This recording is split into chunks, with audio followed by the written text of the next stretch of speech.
श्री शिवपुराण महात्म्यम चतुर्थ अध्याय। चंचुला के प्रयत्न से पार्वती जी की आज्ञा पाकर तुमरु का विद्व पर्वत पर शिव पुराण की कथा सुनकर विदुग का पिशाचिनियों से उद्धार करना तथा उन दोनों दंपतियों का शिव धाम में सुखी होना। सूत जी बोले, शौनक, एक दिन परमानंद में निमग्न हुई चंचुला ने उमा देवी के पास जाकर प्रणाम किया और दोनों हाथ जोड़कर वह उनकी स्तुति करने लगी। चंचुला बोली, गिरिराज नंदिनी स्कंद माताओं में मनुष्य ने सदा आपका सेवन किया है। समस्त सुखों को देने वाली शंभु प्रिय आप ब्रह्म स्वरूपिणी हैं। विष्णु और ब्रह्मा आदि देवताओं द्वारा सेव्य हैं। आप ही सगुणा और निर्गुणा हैं तथा आप ही सूक्ष्म सच्चिदानंद स्वरूपिणी आज्ञा प्रकृति हैं। आप ही संसार की सृष्टि, पालन और संहार करने वाली हैं। तीनों गुणों का आश्रय ही आप ही हैं। ब्रह्मा, विष्णु और महेश्वर, इन तीनों देवताओं का आवास स्थान, उनकी उत्तम प्रतिष्ठा करने वाली परम शक्ति आप ही हैं। सूत जी कहते हैं, शौनक, जिसे सद्गति प्राप्त हो चुकी थी वह चंचुला इस प्रकार महेश्वर पत्नी उमा की स्तुति करके सिर झुकाए चुप हो गई। उसके नेत्रों में प्रेम के आंसू उमड़ आए थे। तब करुणा से भरी हुई शंकर प्रिया भक्त वत्सला पार्वती देवी ने चंचुला को संबोधित करके बड़े प्रेम से इस प्रकार कहा। पार्वती बोली, सखी चंचुले सुंदरी, मैं तुम्हारी ही हुई इस स्तुति से बहुत प्रसन्न हूँ। बोलो, क्या वर मांगती हो? तुम्हारे लिए मुझे कुछ भी अदेय नहीं है। चंचुला बोली, निष्पाप गिरिराज कुमारी, मेरे पति विदुग इस समय कहाँ हैं? उनकी कैसी गति हुई है यह मैं नहीं जानती। कल्याणमयी दीन वत्सले, मैं अपने उन पति देव से जिस प्रकार संयुक्त हो सकूं वैसा ही उपाय कीजिए। महेश्वरी महादेवी, मेरे पति एक शूद्र जातीय वैश्य के प्रति आसक्त थे और पाप में ही डूबे रहते थे।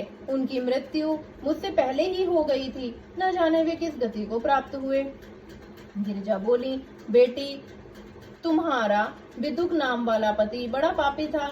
उसका अंतःकरण बड़ा ही दूषित था। वैश्य का उपभोग करने वाला वह महामूढ़ मरने के बाद नरक में पड़ा। अगणित वर्षों तक नरक में नाना प्रकार के दुख भोग कर वह पापात्मा अपने शेष पाप को भोगने के लिए विध्वंस पर्वत पर पिशाच हुआ है। इस समय वह पिशाच अवस्था में ही है और नाना प्रकार के कलेश उठा रहा है। वह दुष्ट वहीं वायु पीकर रहता है और सदा सब प्रकार की कष्ट सहता है। सूत जी कहते हैं, शौनक, गौरी देवी की यह बात सुनकर उत्तम व्रत का पालन करने वाली चंचुला उस समय पति के महान दुख से दुखी हो गई। फिर मन को स्थिर करके उस ब्राह्मण पत्नी ने व्यथित हृदय से महेश्वरी को प्रणाम करके पुनः पूछा।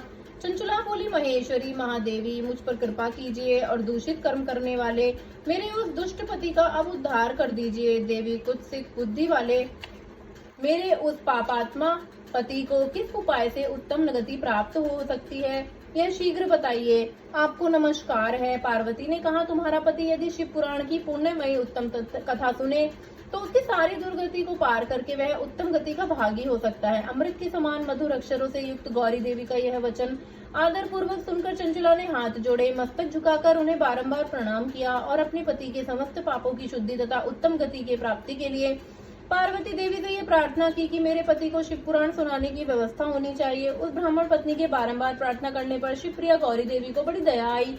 उन भगवत्सला माहेश्वरी गिरिजा कुमारी ने भगवान शिव की उत्तम कीर्ति का ज्ञान करने वाले गंधर्वराज तुमरुका को बुलाकर उनसे प्रसन्नता पूर्वक इस प्रकार कहा, तुमरो, तुम्हारी भगवान शिव में प्रीति है। तुम मेरे मन की बातों को जानकर मेरे अभिष्ट कार्य को सिद्ध करने वाले हो, इसीलिए मैं तुमसे यह बात कहती हूँ।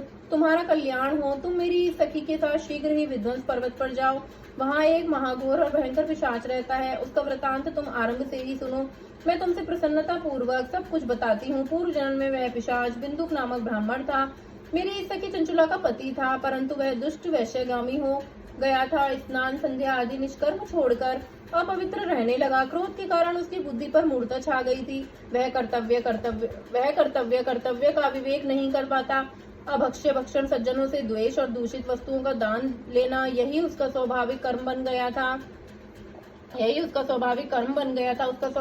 वह अस्त्र शस्त्र लेकर हिंसा करता, बाएं हाथ से खाता, दीनों को सताता और क्रूरता पूर्वक पराये घरों में आग लगा देता था। चांडलों से प्रेम करता और प्रतिदिन वैश्य के संपर्क में रहता था। बड़ा दुष्ट था।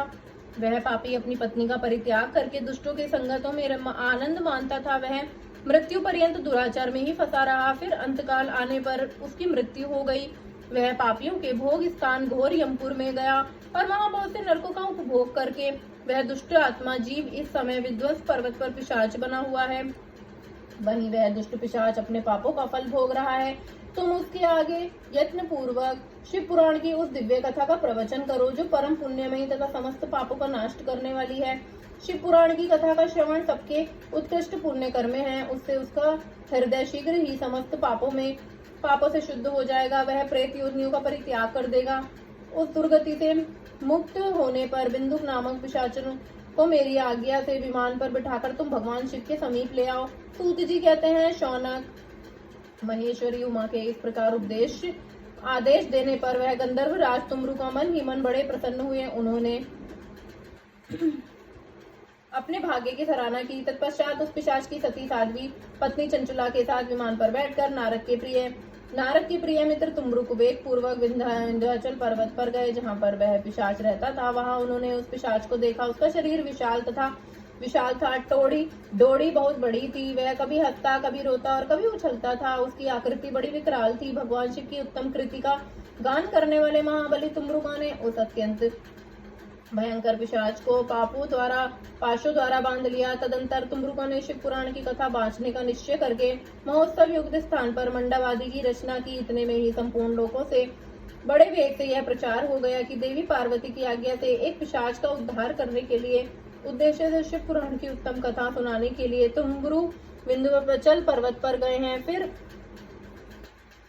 फिर तो उस कथा को सुनने के लोभ से बहुत से देवर्षि भी शीघ्र ही वहां पर पहुंचे। आदर पूर्वक शिव पुराण सुनने के लिए आए हुए लोगों का उस पर्वत पर बड़ा अद्भुत और कल्याणकारी समाज जुट गया। फिर तुमरुका ने उस पिशाच को पाशों से बांधकर आसन पर बिठाया और हाथों में वीणा लेकर गौरीपति की कथा का गान आरंभ किया। पहली अर्थात विंध्येश्वर संहिता से लेकर 7वीं वायु संहिता तक महात्म सहित शिव पुराण की कथा उन्होंने स्पष्ट वर्णन की। सातों संहिताओं सहित शिव पुराण का आनंद पूर्वक श्रवण करके वे सभी श्रोता पूर्णतः कृतार्थ हो गए। उस परम पुण्य शिव पुराण को सुनकर उस पिशाच ने अपने सारे पापों को धोकर उस पैशाचिक शरीर को त्याग दिया। फिर तो शीघ्र ही उसका रूप दिव्य हो गया। अंकांति गौरवर्ण की हो गई। शरीर पर श्वेत वस्त्र तथा सब प्रकार के पुरुषोषित आभूषण उसके अंगों को उत्साहित करने लगे। वह त्रिनेत्रधारी चंद्रशेखर रूप हो गया। इस प्रकार दिव्य देहधारी होकर श्रीमान विदुक अपनी प्राण वल्लभा चंचुला के साथ स्वयं भी पार्वती वल्लभ भगवान शिव का गुणगान करने लगे। उसकी स्त्री को इस प्रकार दिव्य रूप से सुशोभित देख वे सभी देवर्षि बड़े विस्मित हुए। उनका चित्त परमानंद से परिपूर्ण हो गया। भगवान महेश्वर का वह अद्भुत चरित्र सुनकर वे सभी श्रोता परम कृतार्थ हो गए। प्रेम पूर्वक श्री शिव का यशोगान करते हुए अपने अपने धाम को चले गए। दिव्य रूपधारी श्रीमान विदुक जी भी सुंदर विमान पर अपनी प्रियतमा के पास बैठकर सुखपूर्वक आकाश में स्थित हो बड़ी शोभा पाने लगे। तदंतर महेश्वर के सुंदर एवं मनोहर गुणों का गान करता हुआ वह अपनी प्रियतमा तथा तुमरुकों के साथ शीघ्र ही शिव धाम में जा पहुंचा। वहां भगवान महेश्वर तथा पार्वती देवी ने प्रसन्नता पूर्वक विदुक का बड़ा सत्कार किया और उसे अपना पार्षद बना लिया। उसकी पत्नी चंचुला पार्वती जी की सखी हो गई। उस घनीभूत ज्योति स्वरूप परमानंद में सनातन धाम में अविचल निवास पाकर वे दोनों दंपत्ति परम सुखी हो गए। हर हर महादेव।